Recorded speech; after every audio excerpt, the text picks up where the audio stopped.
Hello again, if you have found yourselves here, welcome. I'm back in my office with a continued series of recordings I think are going to go on YouTube. And I had some really weird dreams last night, which I'm not really going to get into here, but it's one of the reasons why I'm recording now. So let's leave it at that. So there's a progression and there's a narrative here. My first recording was about effectively my qualifications and background and perspective. I will re-emphasize some of that here. I'm an engineer. I build massively scalable and securable information and financial systems. This is what I do. I'm pretty good at it. And there are certain things that you learn about the nature of systems development, emergent properties of systems, and all sorts of things relative to artificial intelligence and other things that you learn in that practice. It's, as much as it is a science, it's an art form. But there's an element of testing, data results, refinement, as well as sort of a user experience component to it, which is actually quite interesting. I've been doing that for decades. I know about 4 or 5 different programming languages. I know a bunch of different OSs. I've really done a lot of this stuff. I've written a lot of code. I've also, in parallel to that, as I mentioned, I have a background in ancient studies, Vedanta, mysticism, meditation, and yoga. Was practiced and trained by a monk of the monastic order, Swami Swarananda. May he rest in peace. My teacher also initiated me into what you might call the arts of mysticism and meditation many years ago. And as such, philosophy, and in particular metaphysics, which is the area that I focus in, has been something that I've studied and then in turn that I've written about for also now probably 10 or 15 years. So what I want to do is I want to walk you through the progression of how the writings came to be and effectively cheat sheet what's in the books. The books are pretty big, large. It's I get 6 and some of them are hundreds and hundreds of pages. I want to at least get that information, that material out in audio form so you can see what's there, and you can always go back to the books and see how I got there. But the books themselves, it's called Snow Cone Diaries. That's the header and the umbrella under which I've published really all my books. There's different names and titles. Most of the material is actually on my blog, snowconenewyorkcity.com, soon to be snowconediaries.com. Everything is fully searchable there and fully free. You can see almost everything there. Most everything is there, not everything, but it's in different forms. The blog form is more of an essay, a couple of pages. There's also some of my mystic poetry is in there, which crystallizes some of the messages. So it's a different medium, but at the same time, most of the content is there. If you're looking for something specifically, it was designed so that you could search and you could find anything you need there.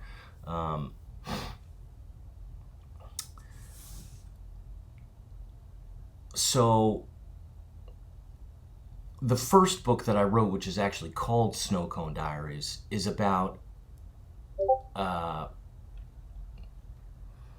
is really about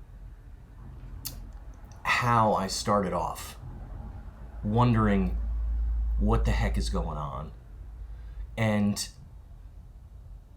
also kind of paralleled it with the main character of the story, Charlie, who was an aspiring tennis player who was traveling around the world in sort of a gladiator-esque type mode, and as such was exploring themes of mysticism and meditation and yoga to try and effectively perform better and see if he could gain some sort of edge over the competition, superpowers, that sort of thing. And that story about Charlie is in the first book, Snow Cone Diaries.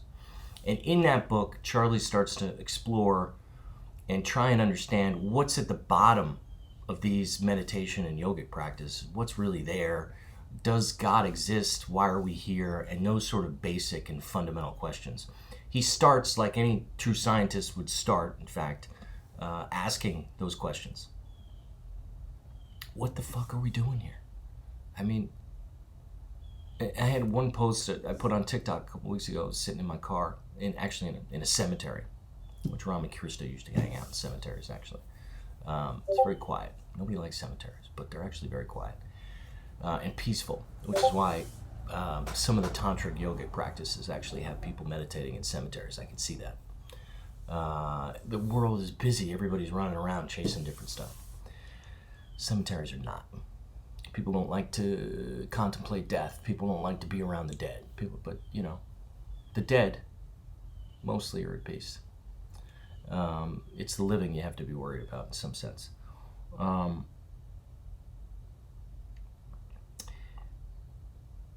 But a little bit of reflection of what the hell are we doing here? Everybody's chasing the next thing and trying to get the next thing and go up to the next rung of the ladder.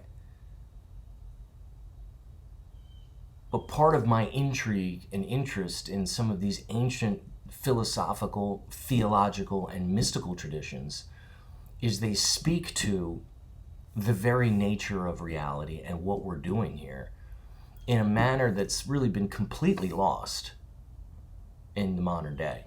Religion has effectively been abandoned, not for terrible reasons, but because it's been so manipulated and used and warped that it's, you can't separate the wheat from the chaff anymore. It's just, pedagogical nonsense to most people. And I respect that. The atheist position, I respect. You know what? Just deny the existence of God. Fuck it. It's not provable. I don't know what's going on there. They're all full of shit. Screw them. I get it. Is that productive? Is that helpful? Is that useful? The fact that these religious systems have persisted for thousands of years, that some of them bolt on and embed some ancient myths that go back even further.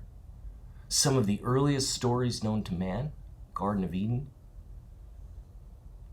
What truth, kernels of truth, sit in those stories that have facilitated their persistence over thousands of years? Just ask yourself that question. What kernels of truth are there? And that was effectively the question that Charlie asked himself. And so what he starts to do is he starts to unravel a lot of the mythical traditions. The particular focus is Northern Africa, the Mediterranean, Asia Minor, India, and the Far East. He looks at that as sort of a Eurasian complex of thought, necessarily. And he starts out diving into each one of those individual traditions, going really to its core. What's the meaning? What's the message? What is it saying? What's embedded and coded in the myths? Who are the gods of all these traditions? And is there a primary source from which all of these traditions emanate? That's the question and part of the thesis that emerges not only out of Snow Cone Diaries, but in its subsequent book, Theology Reconsidered, which is a much more academically focused initiative to answer some of the questions that Charlie poses in the first book. We follow some of the human genetics, genetic analysis that basically has concluded that there was a small group of humans that came out of northern or eastern Africa 65,000, 75,000 years ago, give or take, from which the entire human population as we know it today has emerged, that all descend from. This is genetic evidence that indicates that this is in fact true.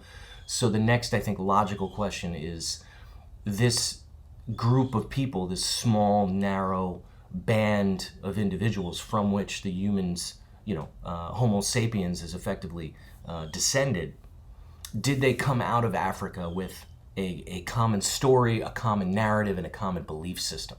This is part of what we try to get to the bottom of in Theology Reconsidered. And we follow an hypothesis that's offered up by Michael Witzel. He's a famous Vedic Sanskrit professor from Harvard who wrote a book, Origins of the World Mythologies. He talks about a splitting of Laurasian and Gondwandan type mythos, which I call mythos, from which the basic narrative and storyline can be carried and followed across virtually every culture that he's encountered in the world, and he's encountered quite a few.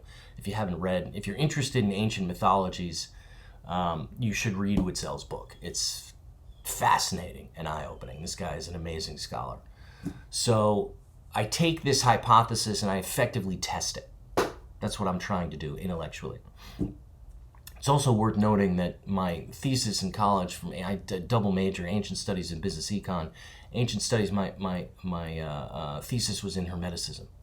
Hermes Trismegistus, Hermes thrice great, Thoth, the Book of Thoth, the Emerald Tablets, and that sort of synergistic Greek and Egyptian culture which emerges in the Mediterranean in the 3rd and the 4th century BCE, from which a lot of this sort of ancient esoteric Western alchemical traditions actually follows from. That was actually my senior thesis. So I've been looking at this stuff for a long time. Like, I'm old now, and I've been looking at this stuff for decades. And your knowledge of some of these things and how they work and the underlying it takes a long time for this stuff to gel. And as you kind of move through life and go through different experiences, you see and you come back to this material and you can see different things in it, as I have many times. So there's a strange thing that happens in the ancient world as civilization emerges, as we understand civilization emerges. And I'm going to use the standard narrative for the emergence of civilization 3,000 or 4,000 years ago, when people moved from hunter-gatherer societies, the more sustained farming and cattle and livestock, and from that they have surpluses and civilizations emerge, population explodes, writing is invented. All that happens 3,000-4,000 BCE, 2000, and then all of the sort of ancient texts and the knowledge from antiquity starts to be written down. These books are older than when they were actually written down. You can date them based upon the language and the dialect that's in the language. You can see them from the ancient myths of ancient Sumer. You can see them from the the Vedas, effectively ancient Sanskrit. The Avestas that came out of ancient Iran. You can see them from the Lao Tzu and some of the texts that come out of the Far East, and then in ancient Egypt, the Book of the Dead, and then of course all the Homer and Hesiod and all the material that comes out of Greece, which feeds into the Roman and the ancient Italian mythos as well. And so these categories of topics, which ultimately yield philosophy and science. First thing that's quite unique about this is it all sort of emerges in the 4th century BCE throughout almost all of Eurasia. Somewhat coincidentally, I mean, the Far East and the Mediterranean, they're not really communicating with each other necessarily in the middle of the first millennium BCE. There's, the Silk Road, how far back does it go? Yes, there was some cultural exchange, but you're talking about basically philosophical schools of thought that emerge at about the same time, give or take 100 years, in ancient China and in the Mediterranean, in what we call ancient Greece, the cornerstone, the grandfather of Western civilization, right? So that's where all of our roots, classical education, all that stuff come from, and you can see certain, and certainly the Vedas, which emerge in about 2000 BCE through and then ancient Sumer, all that, it comes from what I have termed, and I've designed a system to sort of describe this as to how to understand how the belief systems of these ancient peoples and how it evolved. I built a whole system around that, and it's based upon really 3 basic principles from which it's like a prism within which you can see a society. So you have theos, what their relationship is to God, or gods, polytheism, monotheism, it doesn't matter. Theos, right? So what's the belief system about the nature of God? The next is mythos, which is what are the narratives that that culture and that society have cultivated that speak to the nature of man and the meaning of life, let's say. Okay, so you have theos and mythos. They're related, but not necessarily the same. You look at the ancient Greeks' conception of gods, and you look at the ancient Greeks' conception of myth, like Homer, for example, and they're related. There's an interrelationship there, but they're not necessarily the same. And as we evolve into monotheistic cultures, as Judaism, Christianity, and then in turn Islam take shape, of course, that sort of narrative evolves. Mythos and theos, there's sort of more of a clean division there. In antiquity, it's much more blended and much more kind of mixed up. Zeus is coming down and sleeping with God knows anybody, and then there are heroes, Achilles, Hercules, Troy. I mean, it's all mixed up in antiquity. But the distinction between God and man gets much clearer as we move forward in time, as civilizations, quote unquote, evolve. The last aspect of it is persona. So, and I use that term specifically to denote more of kind of a modern psychological idea, but it's where does the individual fit within the context of not just society, but within the context of myth and the belief of God. And from those three things, perspective of the individual, myth, which is more of the social aspect, and God, more of the spirit aspect, you can kind of get a sense as to what kind of culture you're looking at and what state of evolution that civilization might be in. The triadic nature of that is primarily pilfered from the I Ching, which has sort of a triadic nature in those hexagrams. And I spend a lot of time talking about the structure of the Far East, some of the numerological elements of that, and how it's related to Pythagoras as well. I've written some papers on that too. We can get into that a little bit offline, but that's basically the system that it's sort of the man, spirit, and heaven and earth sort of idea, those sort of triadic elements that from which life within a given society can be properly understood. That's effectively it's effectively what we're trying to get to there. So anyway, in a nutshell, more or less, and look at the books. It's been published twice, but it's a bit of a monster. This one is by Dorrance Publishing. Eurasian Philosophy and Quantum Metaphysics, Theology Reconsidered is the title. It was also published under an academic banner as well, and properly split up in this version by Lampert. Volume 1 is Mythos and Logos, which is the development of philosophy from mythology, effectively. And then the second part, which is the quantum metaphysics part, is the advent of science and knowledge as it emerges through the Dark Ages and through the Enlightenment, and into modern times, and how that dovetails, philosophy kind of dovetails into science and physics in particular, and how that tells us, gives us an inkling as to what the heck is really going on. And so Theology Reconsidered is really split into those two parts. One is there a common source or root for this knowledge of the nature of reality and existence, which has these sort of three-pronged type of, mythos, theos, and persona, has these sort of three ideas baked into it.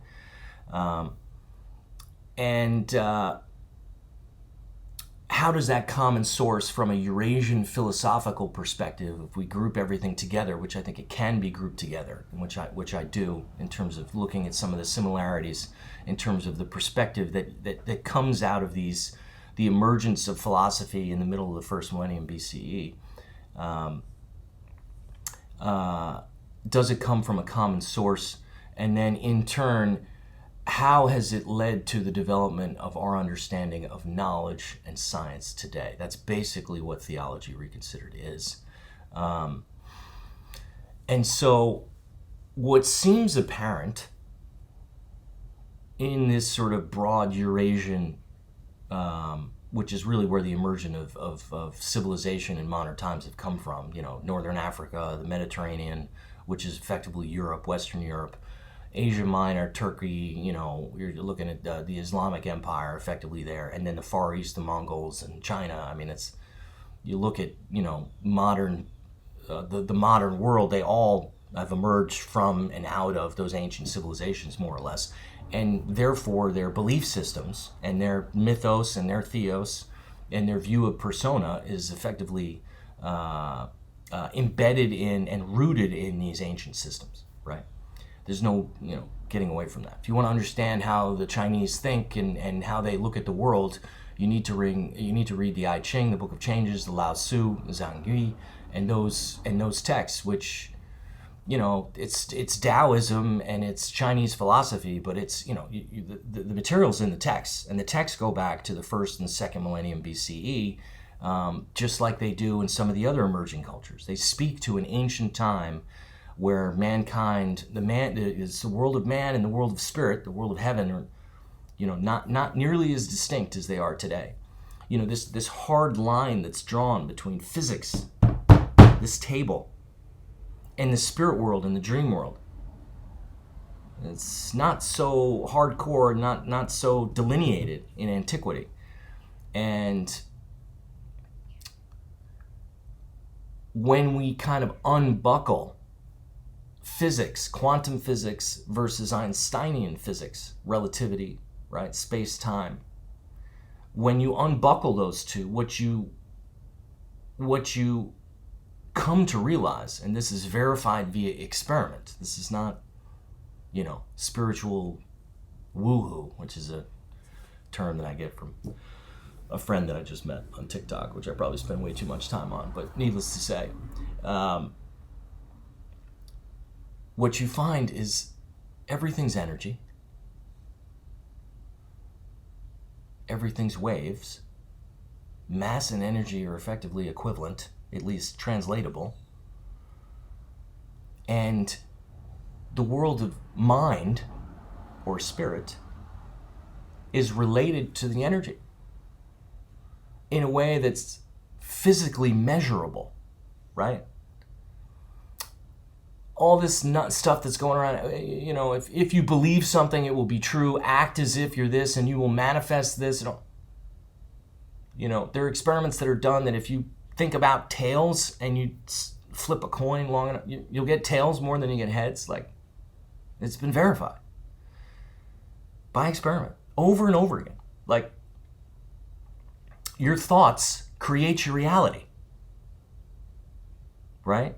And it's not just your thoughts create how you perceive your reality, which is self-evident at some level, and it's related to Kant's philosophy, which I actually just wrote a book about a Gnostic reading of Kant. I'll get into all of that. But Kant is effectively, his position is effectively, I can't say anything about the world as it is. Everything that I see and experience in the world, I experience through my senses and through my mind. So what am I going to say about this table? Other than it feels hard, it feels soft, it weighs it's all indirectly perceived through my mind. So I don't know what this table is. All I know is how I perceive it. So let's just start with there. And he designs a whole system of metaphysics, what he calls the Copernican revolution of metaphysics, effectively, where he says, you can't say anything about the nature of the world. Forget about this mind and matter distinction. Forget about it. All you know is what you perceive. Let's start with that. And then from that, you could make some determinations about what's true and what's not true. And he gets into this whole thing about time and space, and I pull that apart quite a bit, and we'll get into that. But he's right. That's why everybody talks about Kant, because he's right. He's like, well, we're going around talking about what everything is measurable phenomena through either our means of perception or extension of means of perception. What does it mean that something weighs something? Well, that means that we can measure it, we can measure its velocity and its mass, and then we can say all things about physics, and we can say, well, that physics is true. And if it gives us fear and it gives us images of the burning fires of hell, and that's all delusional. So there's this mind-matter separation, and that's the nature of the world that we live in right now. Anything you dream, anything that you think, you're crazy, man. Take some fucking Xanax and chill out, because none of that shit is real. The only thing that's real is you got to go to your job and you're going to make some money and you're going to buy some shit and you got to pay your bills. A lot of people are questioning that right now for good reason. And so primarily what I'm trying to do here is I'm trying to give you a perspective that's not this spiritual madness. I want to leave that aside. I'm a scientist, okay? I'm an academic. I want to try and understand what's true and what's real and what's really going on here. And with Theology Reconsidered, the strategy is effectively to try and assume that the ancients knew something that we didn't. That's the first sort of leap of faith.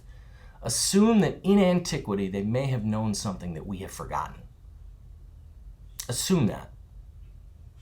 And if you assume that and you start to parse and peel back some of these ancient texts, and you try and triangulate the truth, you know how triangulation in networking is something that's how they know where you are. You have a couple of cell towers. If you only have 2 cell towers and you have a person, it's like, I have 2 eyes, and I can pretty much identify the nature of the object because I have 2 sources, and from where the 2 lines intersect, I can see. If you triangulate, if you bring a third source in, I'll get a much more accurate measurement of where, in fact, that thing is that I'm looking for, okay? Same idea in antiquity when I'm looking at ancient texts. I'm trying to triangulate the truth by looking at how a bunch of ancient societies, each with their own little nuances and perspectives in their own texts, their own religious dogma, whatever that emerges, and whatever that means in the context of that society. And what does that look like? And what are the common themes that emerge out of ancient antiquity? We go back to the original text, not interpretations of those texts. You go back to the original text. What are they telling us? The Vedas, the Avestas, the Old Testament, some of the New Testament material, but some of the Old Testament material, some of the ancient Sumerian myths, some of the ancient Egyptian mythos, that stuff that's wrapped up in the Book of the Dead, the Lao Tzu, the I Ching, which goes back to probably the 2nd millennium BCE and reflects the metaphysics and the belief systems of the ancient Chinese. What is all that stuff talking about? Why does the I Ching still work as a means of consulting the divine? How does that thing work? If you haven't read, if you don't know what the I Ching is, I recommend it. There's a Wilhelm and Baines version, I think, where Carl Jung writes an introduction and he talks about it. He's like, I don't have any idea why this thing works. But do you know what? It works. It has 64 symbols, and it's a binary-based system that... forget the guy's name, famous philosopher, was fascinated with, that ultimately looks a lot like the way computers were designed. What the hell's going on there? I get into a whole bunch of that stuff too. It's a whole other thing. But I'm starting from the beginning. The beginning is, let's try and keep an open mind. Let's presume that maybe the ancients had something to teach us, knowledge that's potentially been lost, and then I try and triangulate what that might be by studying all these ancient traditions. And I go more sort of wide than deep because, you could spend decades studying ancient Egyptian myth, right? And I sort of wrap and bundle these themes. And effectively what emerges is a belief system that this world is not what it appears to be, a basic fundamental skepticism about the nature of the physical world and the reality, this relationship between mind and spirit, and the physical world, that in fact there is a relationship, that the spirit world is real, and that in some sense it may even be more real. And we'll get into a little bit more of that. But anyway, so that's the first part of Theology Reconsidered. That's the Eurasian philosophy part. I'll do a whole thing on where I end up with quantum metaphysics, because where I end up with this is I effectively follow the development of science, which stems from and is rooted in ancient Greek philosophy, basically philosophia, okay, and construct a new system of metaphysics out of that. Okay, and that's what quantum metaphysics is, and I can get into that. My last book talks a little bit more about that. But, if I look at the table of contents, I look at what I call mythos and mysticism in antiquity, and then I look at cosmogony, what the ancients believed about how the universe came into being. It's called cosmogony, right? It's the same root where cosmology comes into play, which is the Big Bang and all that stuff. It's like, that's now our new kind of scientism-based myth about how and it's, backed by really very strong physical evidence, but none of that actually denies the existence of the ancient cosmogonic tales that sort of lay at the heart of many of the ancient belief systems in the ancient cultures, right? They can necessarily coexist. People like to abandon the myth, but there's things that are embedded in those myths that they've been coded, and this is part of what my last book, Homo Mysticus, is about. There's things that have been embedded and encoded in those myths that show and reveal you the truth, because, you know, as Jesus said, if you have eyes to see and ears to hear, like, language is a very rough medium for the transmission of knowledge, for the transmission of ideas. It's, you know, it's from my head, it's an idea into language in English, then you need to understand the English, you need to parse it. You know, there's in computer science, we call it a serialization. So what you do is you take an object, right? In object-oriented programming, you take an object that has, you know, 15 properties and 25 methods or something like that. It's code, it's zeros and ones. And when you put it on the network, when you put it on the wire, you can't send the object across, right? You have to send zeros and ones. So how do you do that? You have to take an object, it's like a building, you collapse it effectively, that you call serialize it. You serialize it across the network, and then it's reconstructed on the other side. That's what's happening right now between me and you. Except it's through language. But you need to know how to construct it. You need to know the nature of the structure on my hand. You need to understand that so that you can take my words and fully understand them and reconstruct that image on your end. This is why in spirit world, dream world, this is why archetypes in the subconscious and Jung, they're through images, because they're much more accurate. They mean things, but then you have to communicate them. So you communicate them through art, through writing, through, you know, this is how language evolved.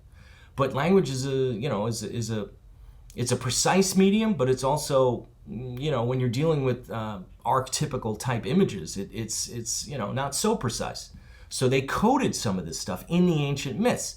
That's why all these sages, they talk in parables, because it's the only way they convey the message. Because it's not just, hey, this is it. You know, it's not go to the store and buy a loaf of bread and some tea. It doesn't work like that. So the cosmogony is some of the core, and that's how I parse through the Laurasian hypothesis, which is looking at the cosmogonic narratives in all these ancient cultures, and from there, and this is what Witzel does, is he tries to extrapolate the similarities and therefore, you know, parallel it with some of the human genetic population growths and so on. And so I do that. And then what happens is, in the first millennium BCE, this sort of ancient mythos is codified, written down, civilizations emerge, they start to get larger, they start to get warlike, this sort of age of clash of civilizations, so on. You know, you get Alexander that goes all the way to India, you get sort of the Greeks that take over Egypt, you got all this sort of consolidation in the warring periods in the Far East and China. Like, it's all happening within a couple of hundred years. And from that, these ancient mythos, you get these philosophical schools and philosophers, Lao Tzu, Plato, Aristotle, the rishis, really from the Vedic period, Zarathustra, right? You get that start to codify and build these sort of systems of philosophy, so to speak. But philosophy in antiquity included theology. So religion sort of gets split from philosophy with the emergence of monotheistic cultures. But in antiquity, these systems were merged. If you read Plato has speaks to the relationship with the gods and how you should treat the gods and what piety is. You remember Socrates was killed for impiety and corruption of the youth, right? So these ideas of, you know, your relationship between theos and mythos were fundamentally integrated. And then persona, which the idea of ethics and excellence and arete, the perfect man in the ancient Chinese tradition, virtue, all of that stuff is core. Not only is it interrelated and integrated in these ancient philosophical systems, which again persist all throughout Eurasia in that first millennium BCE when they emerge, but they're interrelated. You can't pull one from the other, but as we sort of evolve and grow and specialize, we take God and we sort of put him to the side. We take ethics and morality that sort of emerges out of philosophy. And then myth becomes myth. It becomes something that's unreal, right?